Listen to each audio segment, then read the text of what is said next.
شهر رمضان الذي أنزل فيه القرآن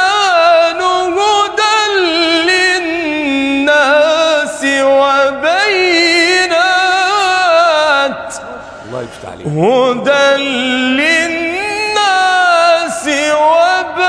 وبينات من الهدى والفرقان.